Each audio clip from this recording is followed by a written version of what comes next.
Before we kind of speak about the general, actually about the specific works rather, I think it would just be good to familiarize people with some of your conceptual frameworks, because I think something about your practice, your scholarly research base, but also poetically attuned practice is, there's a kind of poetry to the scholarly scaffolding, the theoretical scaffolding, that is, yeah, pretty clear. And I think even reading the first sentence of your artist bio CV, you use two terms which people are probably not used to coming across.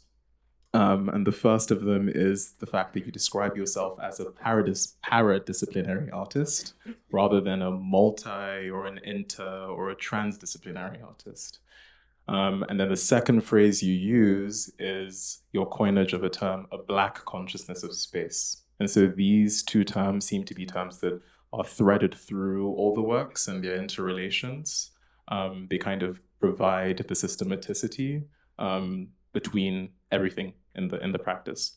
So yeah, I would love for you to speak about the relationship between those two words, why they seem to be important, because I do think they kind of clarify a lot of your investments or approach or your methodology.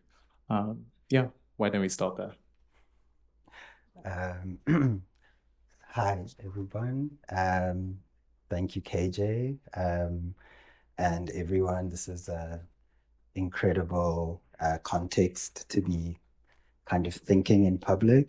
Um, I'm going to try to answer those questions, but they are uh, slippery terms, even for me. And I think I use them precisely because they're a bit ambiguous and slippery.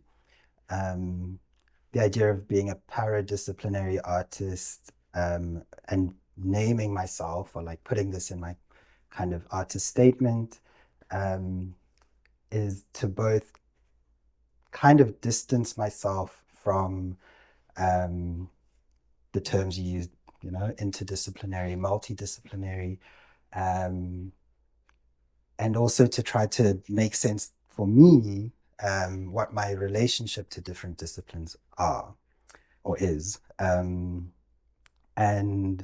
I guess the idea of the para um, is helpful for me because it it kind of clarifies that my position is not within, but alongside.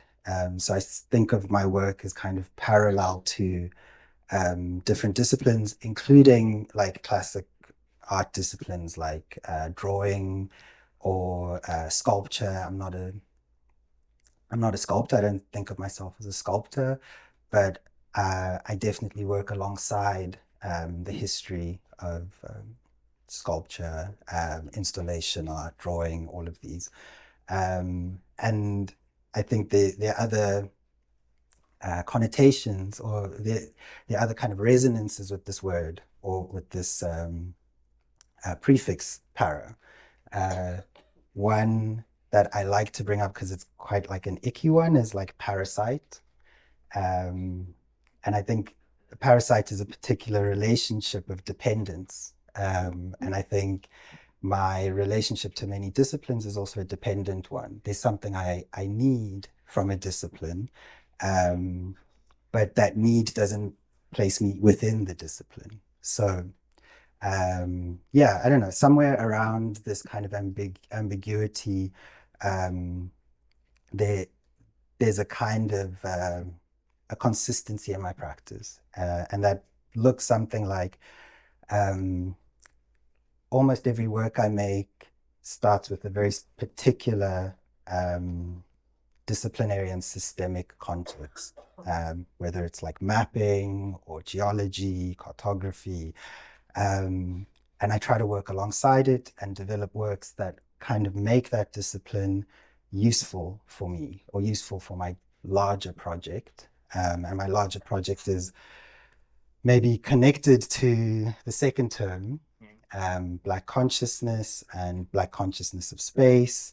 And Black consciousness is, for me, a philosophy that emerges out of this South African anti-apartheid struggle It's connected to a series of figures from the 70s. The most famous is Steve Biko. And part of what Black consciousness was trying to do was to deal with the ways that apartheid and colonial oppression and structures were being dematerialized in South Africa.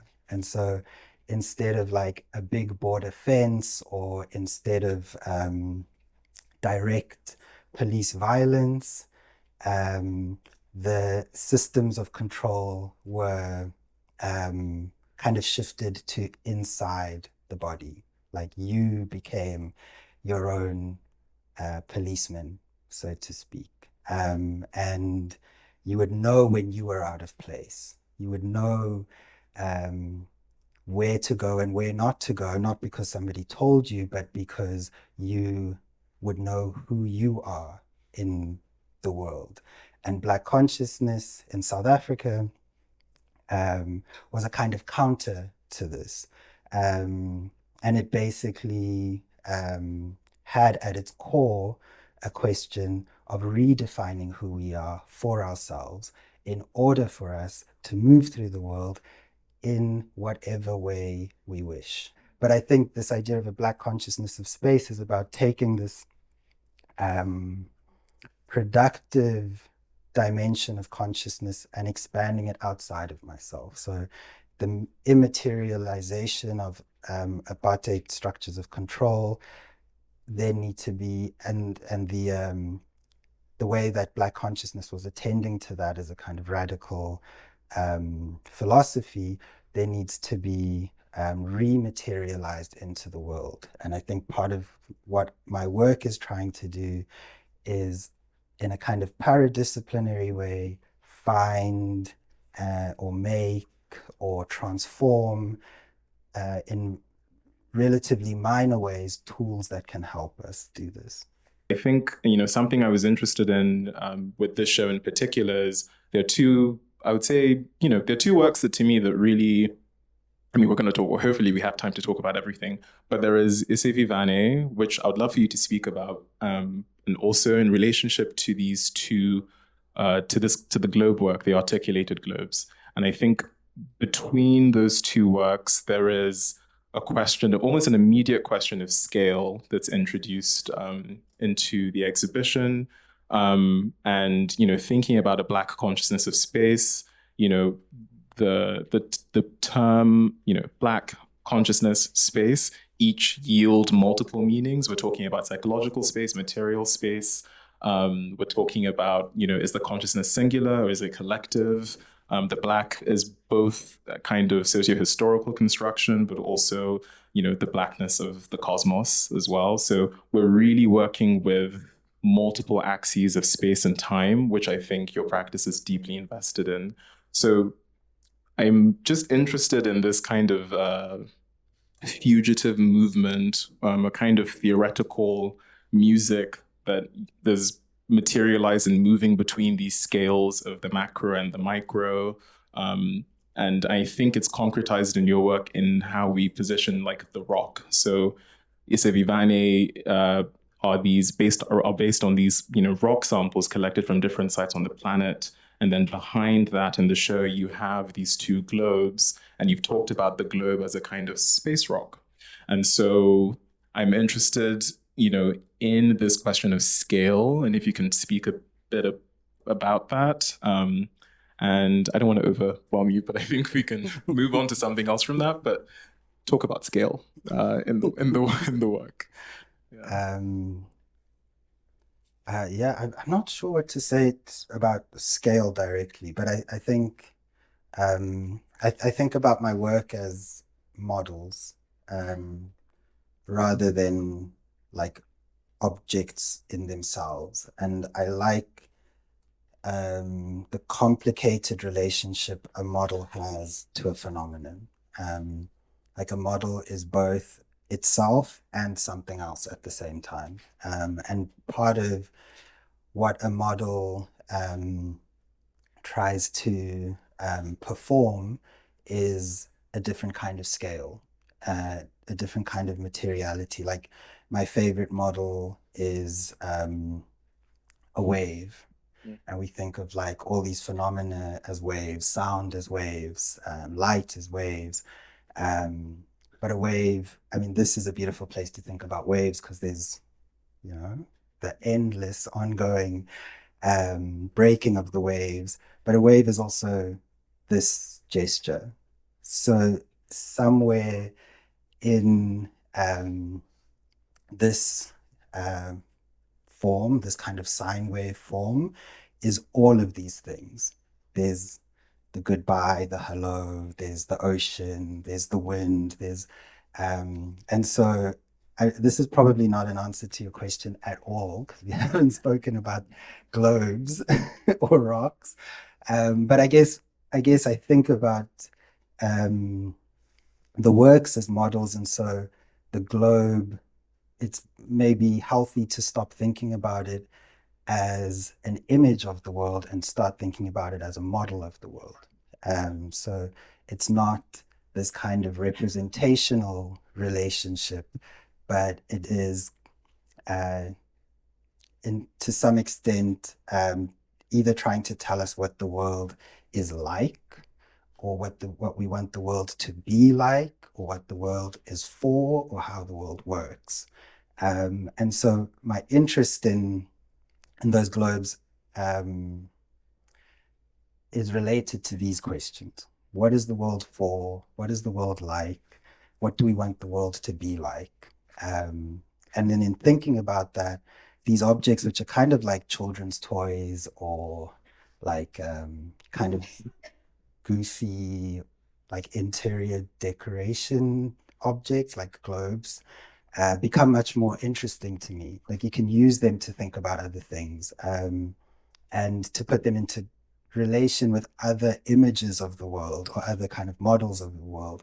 And that globe in particular, and maybe a lot of the other globe works that I've made, have at their bottom this album cover, um, Fear of a Black Planet, which is a Public Enemy, which is a New York hip hop group album from 1990. The album is Fear of a Black Planet, and the cover has an image of the Earth and then this black planet kind of eclipsing it. Um, and I really, there's something for me really compelling about this image. It's like a kind of science fiction image. It carries with it these connotations of like disaster, catastrophe, but it's also the image of an eclipse. It's also a kind of mundane, familiar, or let's say like cosmically mundane. This happens all the time. So there's, I think, in this is not an answer about scale, but it's maybe an answer about the ways that works, and these works in particular, are trying to um, resonate across these kind of diverse like reference points. Yeah. Going back to Isivivani, which is its own kind of black earth material, in a way, I mean, almost quite literally. Can you speak about how that work came into being? Because it seems to be very much tied to, you know, this space that we're in, this context we're in, and I would just, if you could just share about, yeah, how it came into being, and I know there's a strong social dimension in having conversations with geologists and geology museum curators. Yeah, it would be great to speak.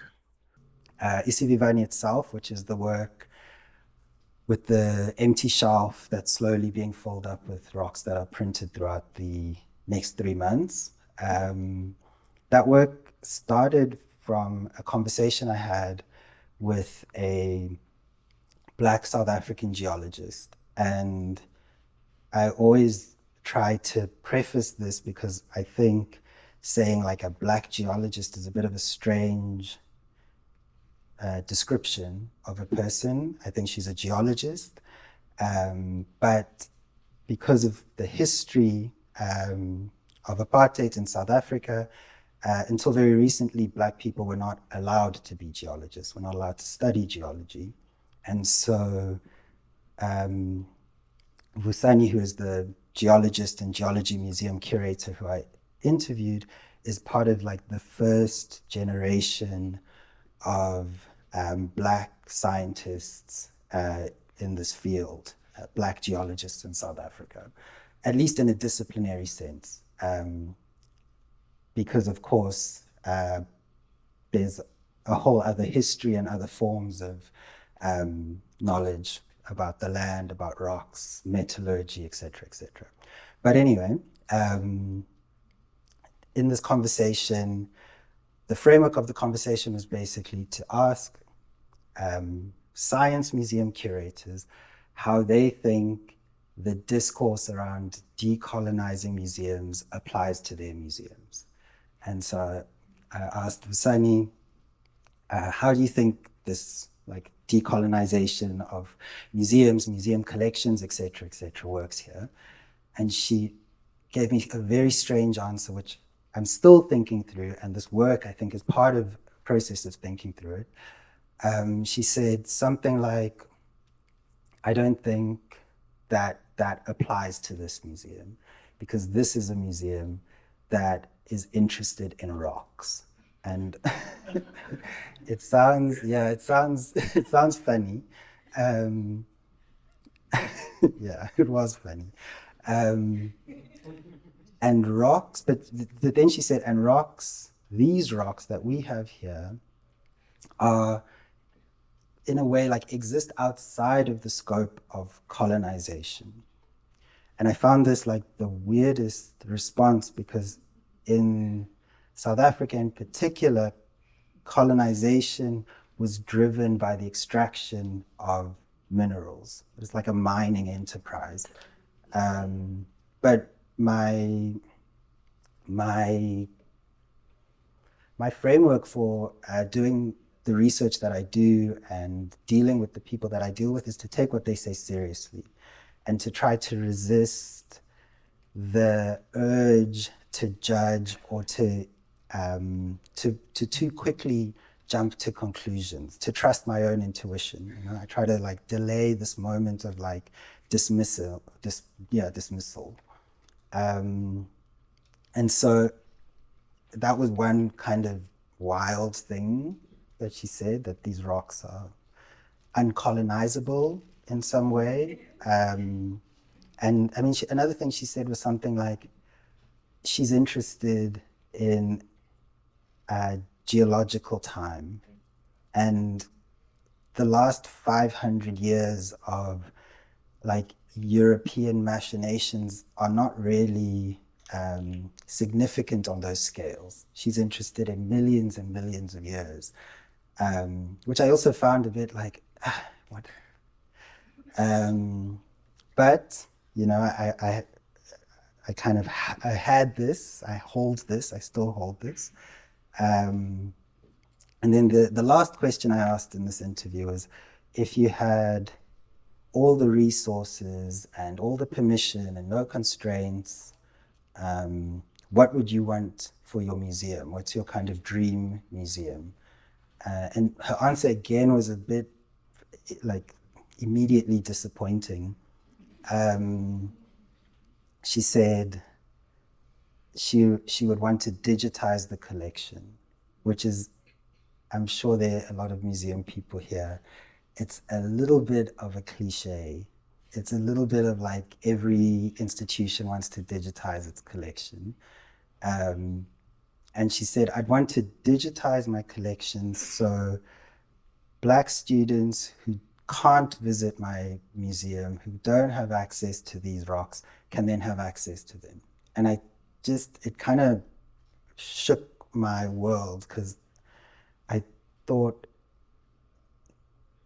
these students who are like deprived from access to this material, to these rocks, you want to give them these digital files which are exactly not rocks.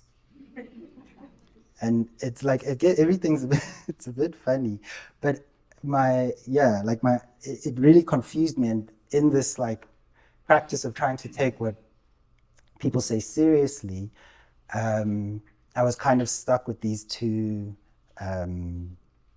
these two revelations. And so to try to make sense of them through the kind of context of the insight invitation, I thought I'll make, I can't say it like that. I was going to say I'll make her dreams come true. But the idea was to maybe just like perform this desire. She wants to digitize the collection. She wants to make access through these kinds of digital objects. Let me just do this and see what this means. And so we started collecting digital scans of rocks from university collections, university departments, and then reproducing them in Pretoria. Mm-hmm. And through this process, I realized how I think there is something meaningful in what she was saying. And I'm still working through the meaningfulness of what she was saying, but part of it has to do with what we mean when we say rock. What are we referring to when we say like stone or land? And we're kind of trained to think about land as an object, think about these rocks as objects. But I think when you start to step out of a kind of like colonial, let's say like productive economic framework of thinking about land becomes much more about relation and relationships. And so if you understand land as a series of relations and relationships, then what colonialism disrupts primarily are relationships to the land. And so this thing that I am still obsessed with, because I think I am to some extent obsessed with rocks, is kind of the wrong thing. And there's something underneath the rock. And so when Vusani says she wants to share these rocks through sharing this kind of weird shadow of a rock, this kind of like digital thing that is like totally immaterial, I think that there is in that gesture a way to think about what people don't have access to, in fact. And it's not, of course, there is like a particular rock sample which people do not have access to, but there's a meaningful relationship. Right. And I think that somehow in this process, what has emerged is a kind of an attempt to build a sensitivity to the meaningful relationships that we could be talking about when we talk about rocks. Like, what is this thing? I mean, I think thinking about Isavivani for me has been very productive in reflecting on, I think the work makes a very productive contribution to these discussions around, restitution as well, that have kind of taken over in, museological discourse. I think it's actually what you identify between this object-based relationship to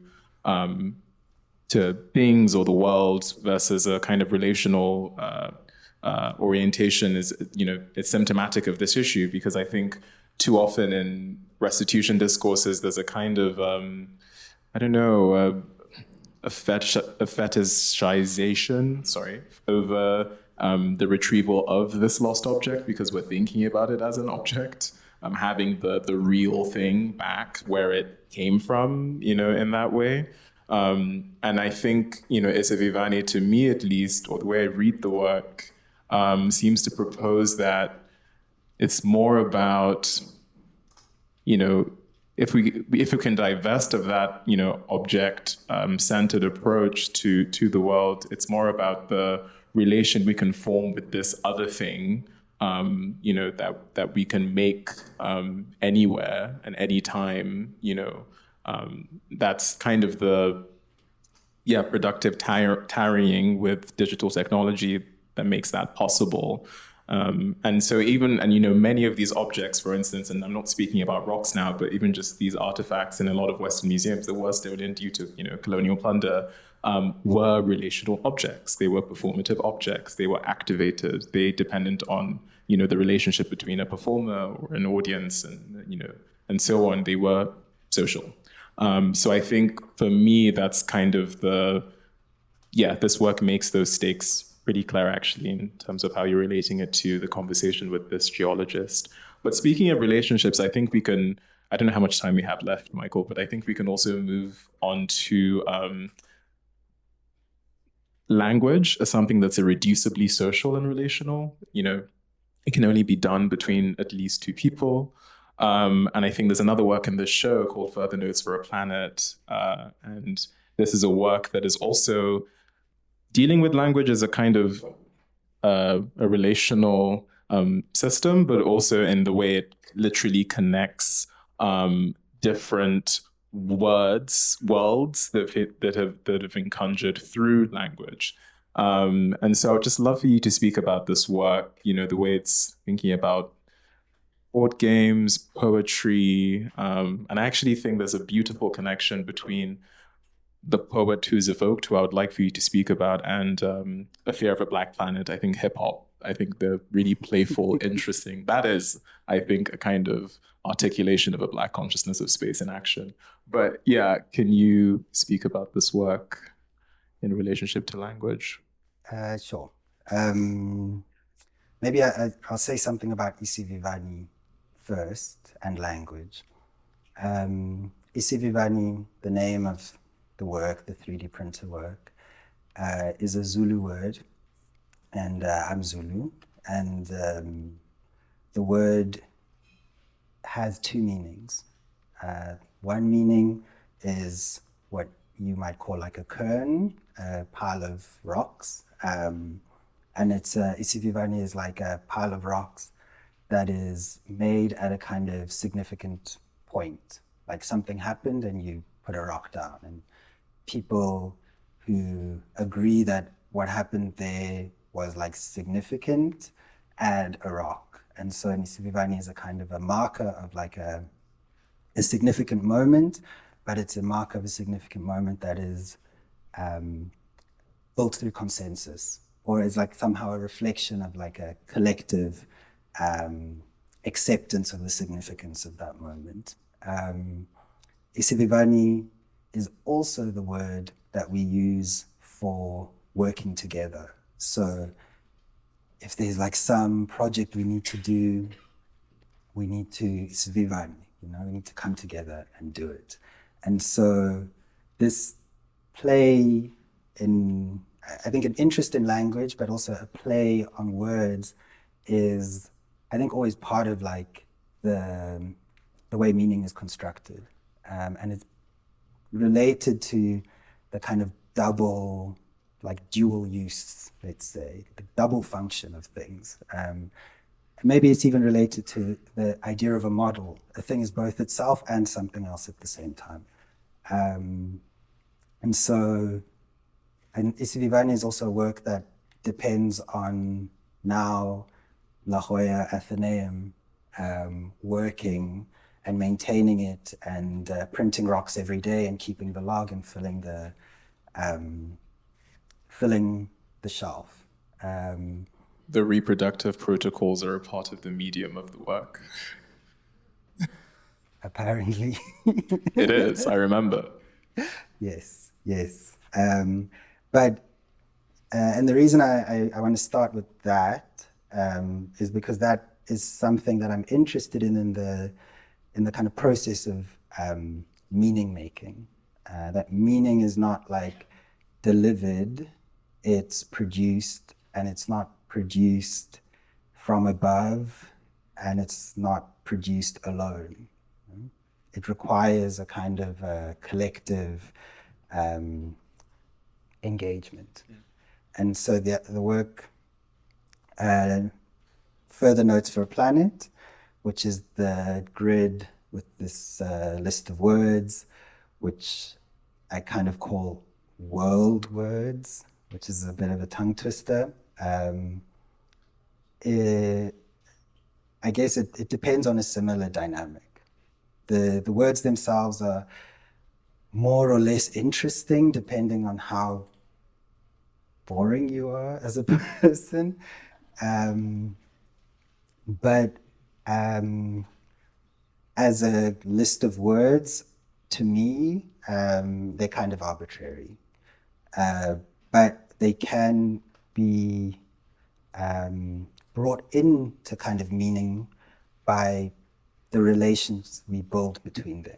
And so that's the kind of logic of the work, is a set of kind of more or less neutral or boring or interesting words that can be made more meaningful through an intervention, which is a simple one, just creating a connection.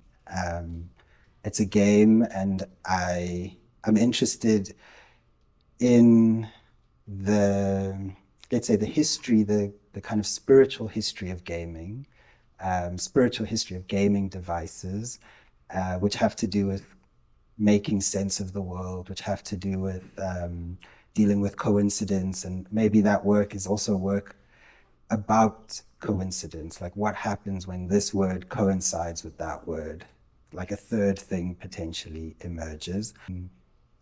The connections are made by these beaded strings, and the string, which is also,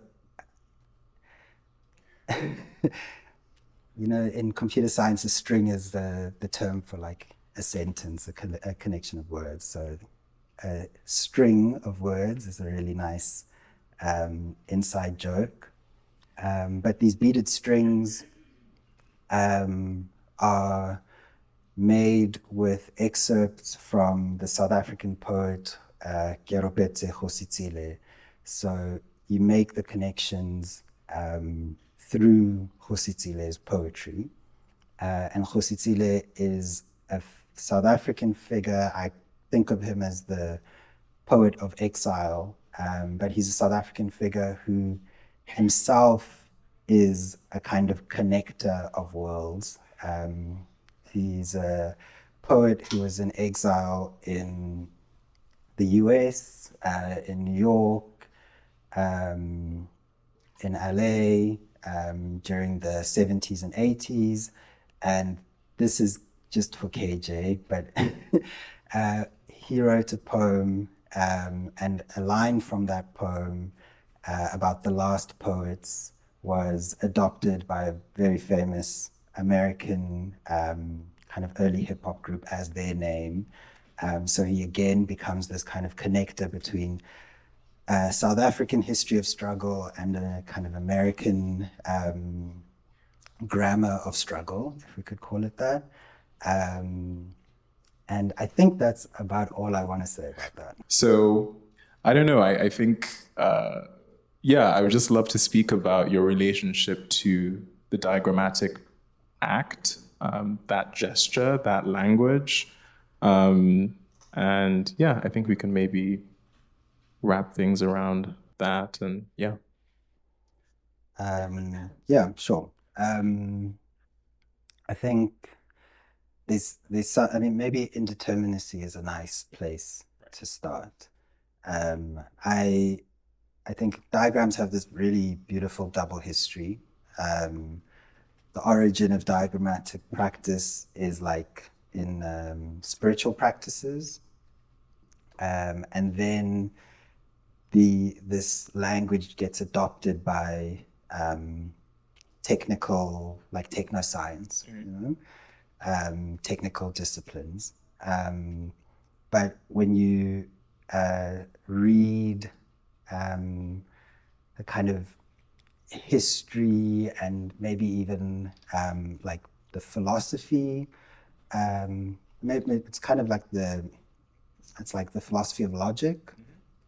And you read about people who take diagrams seriously, you realize people who are invested in certainty and clarity kind of hate diagrams, can't stand them.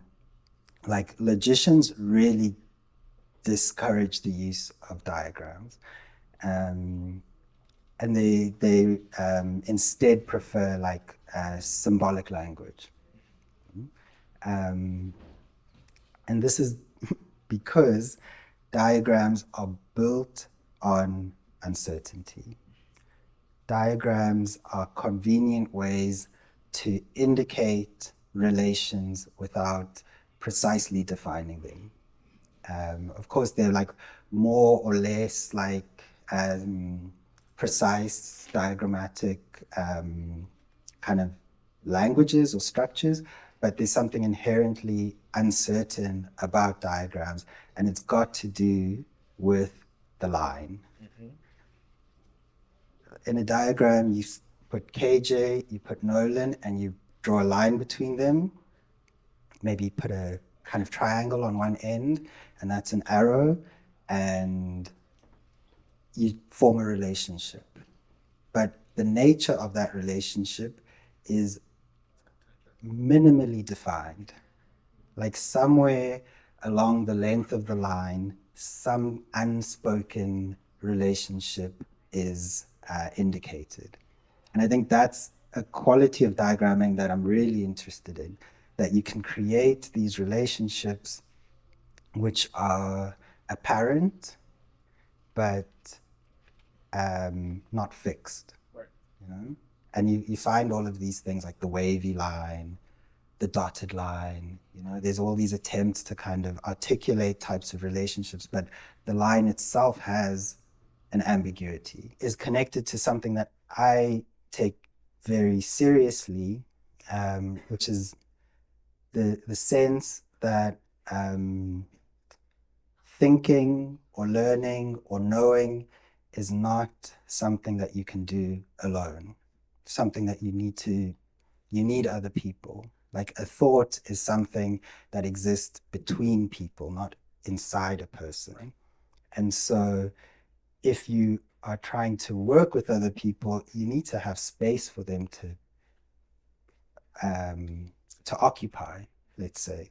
And how you, I think maybe what's happening in the work is a search for space. Like if you try to think about the kind of notion of a Black consciousness of space, like I think there's a need to find space in which certain things can be thought, certain ideas can be articulated, can be imagined, worlds can be kind of configured.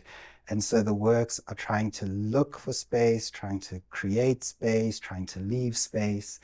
And all of these gestures, I think, contribute to that. And another thing that I want to mention about Isivivani, which I think is related, is that these rocks all come from other people. These are not my rocks. The first set of rocks were collected from institutions, and in each iteration, there's been a kind of addition of rocks, and all the rocks that we add to the kind of library that's printed throughout the exhibition are rocks that I look for, hoping that they could in a way facilitate a connection between the work, which is so connected to its origins in South Africa, and the place that it's being shown in. But I think it's interesting that you were talking about the anxiety around diagrams and like capital L logic, which is like, you know, a formal practice in philosophy. But I was thinking about how, you know, they are, I think to a degree, they still are often deployed in, you know, a lot of scientific disciplines, right? And I think the way you've just described the relationship between, you know, just the fact that they make relations that are in truth pretty contingent, seemingly fixed. And so in a sense, it then in turn reads an entire like underground of uncertainty into so-called science, or you know, at least the way we understand it, or that sphere of knowledge production. And I think something that's pretty common in your work is also the way in which you are misusing those scientific or techno-scientific discursive formations against themselves. And we see that with both the way you unmake the globe, the way you unmake the map, the way you unmake, geological tools and practices, and similarly,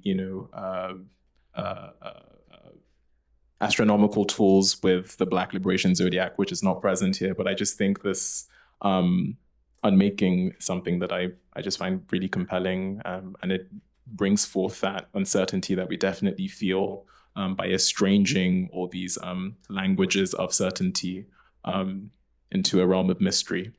So we can perhaps leave it there, and we can answer some questions, or Nolan can. Yeah, thank you.